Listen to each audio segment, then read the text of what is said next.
Chef Dried Up and Steve Flamini, the man who eats fire, Lothar, the amazing sword swallower, Chandara, the astounding human pretzel, and Greg Kinnear, the inoffensive but somewhat annoying TV personality. Oh, hi. I'm the host of The Best of the Worst. Seem to fit in here pretty well. But if you think this is a freak show, take a look at this. We've got one of the worst pet tricks ever. And some cheap thrills for bald men. How does it feel? I don't know. And an explosive way to wake up in the morning. A Japanese style. Oh, right. It's all coming up tonight.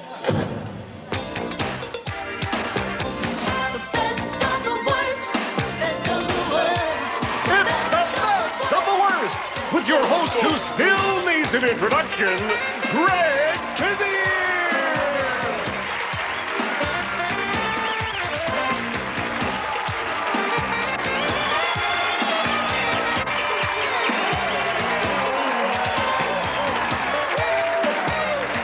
Thank you! Thank you!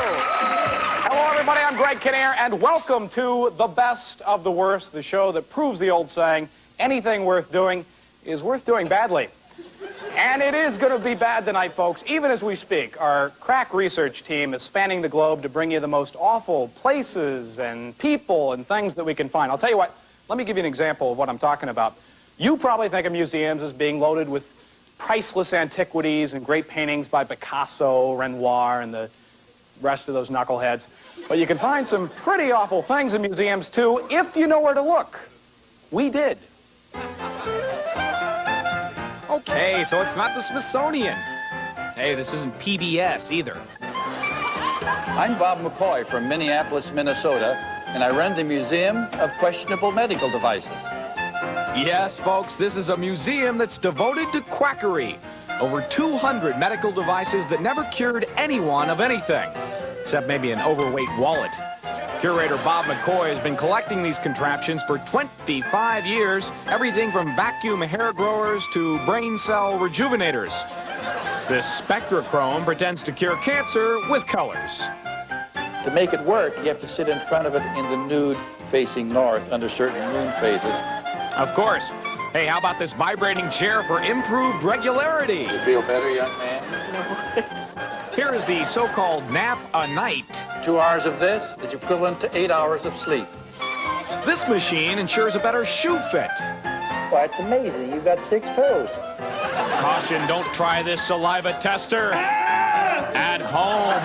You can also do without the eyeball massager, skull mapper, and orgone energy accumulator. Here's a rejuvenator. It reverses the aging process with radio waves and red light bulbs. Not unlike a nightclub. But we decided this thingamajig was the worst. This is a blood rub that's going to stimulate your scalp and make hair grow. How does that feel? I don't know. Would you like that every morning? Not from you. This may not be much, but it is the Smithsonian of medical quackery. I'm Ken Bananister, and that is my banana museum. Ken's real name is Bannister, not Bananister. But it's a wacky sense of humor like that that led him to collect over 12,000 banana artifacts and stuff them all into this very tiny storefront. I mean, museum. Banana Man. Well, let me show you the antique banana. The Banana Man. And here's the banana car. Here's that banana. This banana's in the way. Here is the Michael Jackson sequin banana. And this is Anna Banana. Woo! And her friends Lee, Connie, Lori, Julie, Sherry, Super Banana, and Fabrice, the cowboy banana. Banana soap, banana suntan oil, banana drinks, banana car wax, carrot. And here's Tubby, the banana float. So is Ken taking this all too far? Well, yes. It may not be much, but it's the Smithsonian of bananas. Welcome to the Striptease Museum. We have the largest collection of burlesque memorabilia in the entire world. Oh, yeah. Deep in the desert, where anything can happen, Dixie Evans has turned her home into a burlesque shrine. Dixie herself was a famous stripper. She used to do Marilyn Monroe impressions, naked. So come on, let's be one of the stripper museums, average of 4 visitors a day. Warning, parents, cover your children's eyes now. We have pasties, G-strings, boas, feathers, gloves, costume jewelry that was worn by all famous striptease dancers from the 20s, 30s, 40s, and the 50s right up to date. We have Jane Mansfield's couch. We have fluorescent brassieres, Diamond-studded G-strings, sequin corsets.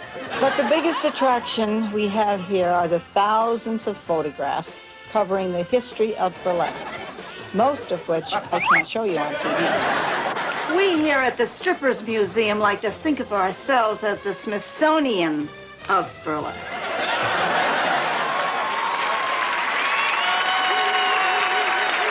Wish we had museums like that when I was a kid. Next up, folks, it is channeling. That is the New Age phenomena where a person goes into a trance and becomes the mouthpiece for the spirit of someone deceased. A warrior king, an Egyptian pharaoh, Gary from 30-something.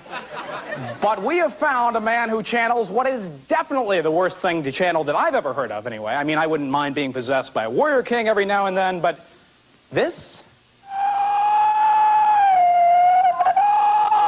That is a dolphin. Yes, this crowd has come to see Neville Rowe channel dolphins. Now, if you can understand Neville's scientific explanation of what he does, please explain it to us. Because we as spiritual beings are inhabiting these physical bodies, we are channeling the energy of spirit all the time. But when the dolphins come in, they go through this whole procedure of turning me physically into a dolphin. Great.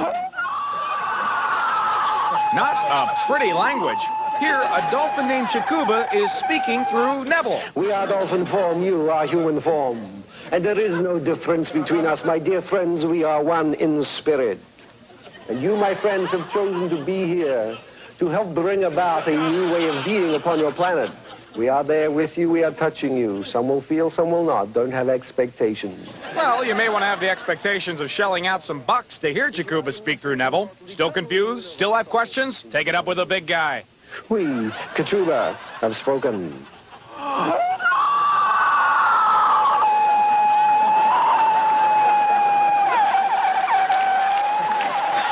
And, of course, our best regards to Shamu.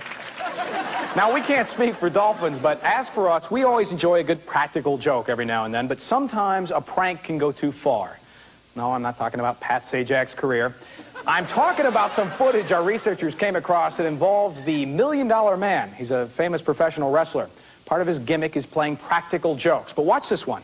This practical joke definitely goes too far.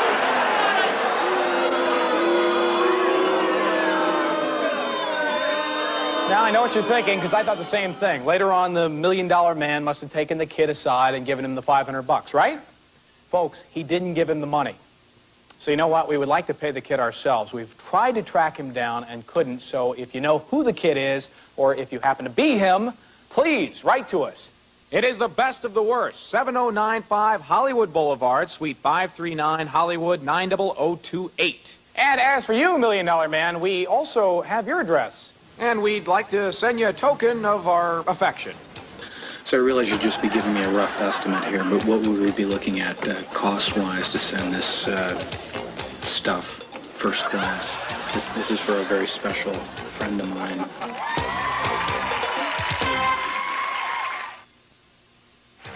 Best of the Worst is brought to you by Butterfinger, the candy bar with the crispity, crunchity, peanut buttery burst in every bite.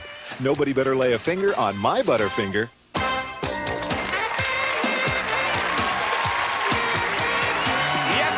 The best of the worst news. What you're about to see is true. No names have been changed to protect the innocent or us, as it turns out. Dateline Geelong, Australia, an ambitious hardware store found a novel way to increase profits. Take a little off the top. Hi, can I help you? No, thanks. I'm just looking. Okay. Despite the fact that none of these women had any experience in hardware sales, profits at the store have risen astronomically. Donald Trump, owner of a bankrupt casino, is said to be very interested in the concept. Dateline Seattle, a 14-year-old thief made one crucial mistake when he tried to siphon gasoline from a motorhome. The boy tapped the wrong tank, as it turns out, and wound up with a mouthful of raw sewage. No other comment, but that sucks. Dateline, Orlando, Florida. People claim to see a famous face in a pig's unusual markings. We could roll that footage there, no doubt about it. That is definitely Mickey Mouse. In fact, Disney World was so impressed, it bought the pig to save it from the slaughterhouse. A pig with Fred Flintstone markings was sadly not so lucky.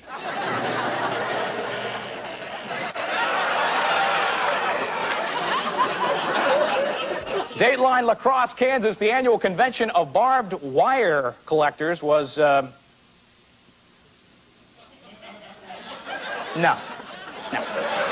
Dateline, Chorzów, Poland. A small group of angry protesters disrupt a bullfight, charging cruel and unusual punishment. The protesters tried to stop the fight. Ironically, the bull got confused and gored several of his would-be benefactors.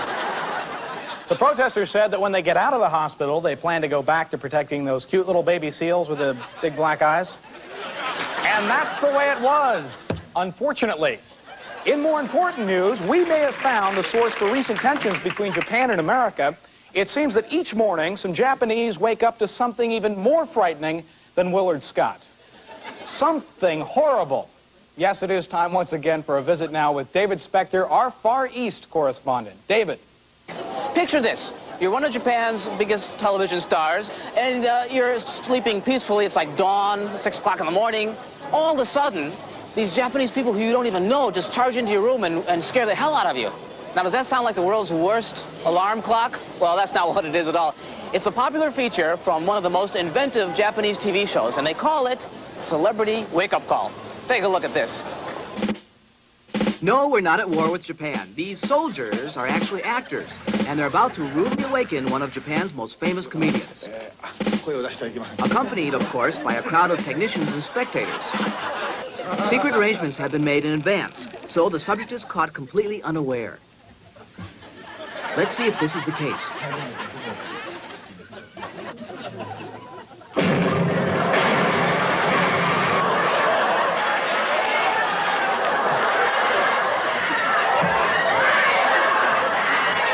As I mentioned, this is part of a very popular show. Well, right now, not with him. With the help of unusual guest stars like this extremely heavy metal band, the hosts of the show, these guys, somehow managed not only to wear makeup, but to sneak into the bedrooms of the famous undetected and wake them up in the most electrifying ways.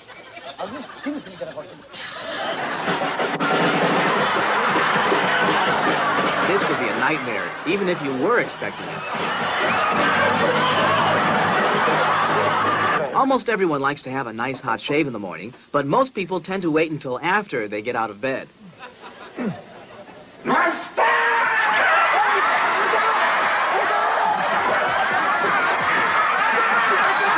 I guess you don't need a Japanese English dictionary to figure out what he's saying.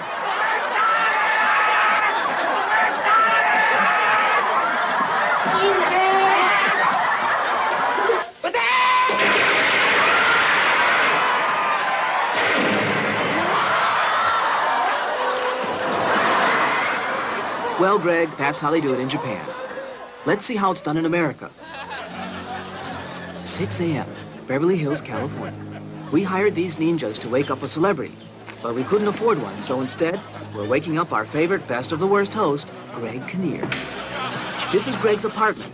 As soon as the show's a hit, he's going to buy a real house.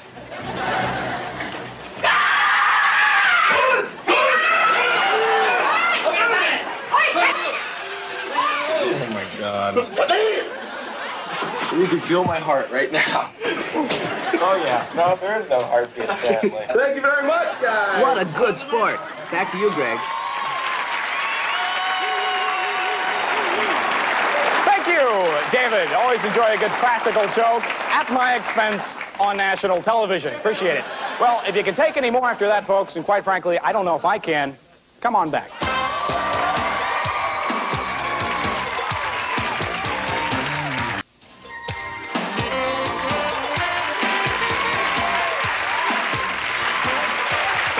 Come on, boy. Shake. Shake. You know, it's true what they say. You just can't teach a dead dog new tricks. But live dogs, folks, that is a whole nother matter. As a matter of fact, we found a guy who taught his dogs maybe not the stupidest pet trick ever, but probably the worst. Yes, at this English pub, service has gone to the dogs.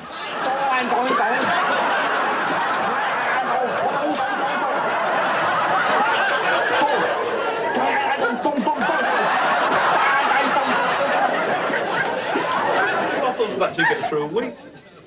About 4 dozen. More than the average, you know.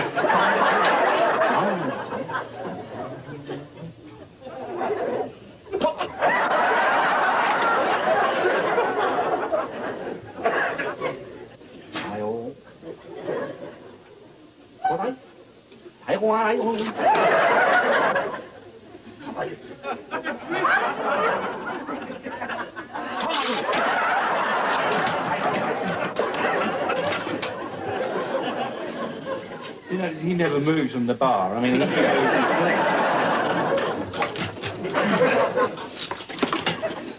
you notice they're getting all the... He's not moving. Look at you. And as happy hour draws to an end, somebody always has to get in his last lick. Now this, ladies and gentlemen, I'm proud to report, is a vial of actual Elvis Presley sweat. Can we get a shot of that? 250,000 of these vials were sold at $2.50 a pop. Definitely Memphis. Whoa, yes, that's definitely the king, all right. At any rate, that is an awful product that somehow succeeded today. Most awful products don't, however. So join me now as we go in search of some of the worst merchandise ever to gather dust on your local supermarket shelf. We're here in Ithaca, New York at the New Product Showcase and Learning Center.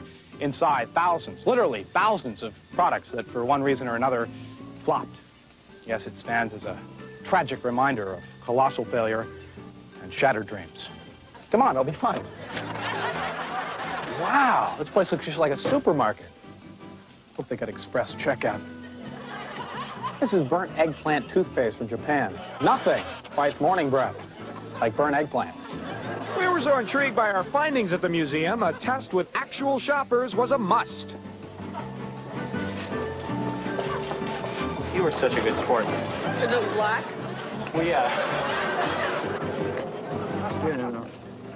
That looks beautiful. Thoughts? Horrible. Gerber came out with these interesting adult food products called Single, Golden Chicken and Sauce Supreme. This one, we have ham casserole here for that busy executive who's on the go and just doesn't have time to chew. It's baby food for adults, essentially. And it's a little spicy because it's a chicken Mariera or something like that. Uh-huh. So what do you want to know? What do I think of it? Thoughts? I think it's absolutely repellent. No other word would describe it adequately. It's foul. That's got a powdery taste to it. It's kind of a fruity bouquet, I find. You don't like it? No. Mighty Strong Gorilla Balls. Gorilla Balls could be a tough sell. I am not leaving this place until you try one of these. Okay, then you stay here all night. I don't want anything. I am not trying that. I'm going to say one word that's going to get you to come back. Gorilla Balls.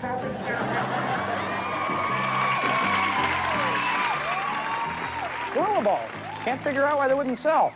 Speaking of failed products, the best of the worst. We'll be right back.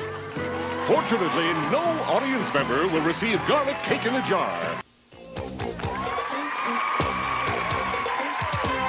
Okay, folks, we've had a couple of laughs this past half hour, but if you think you've been wasting your time, where do you see what an expert can do? Would you spend your precious leisure time punching away on a calculator?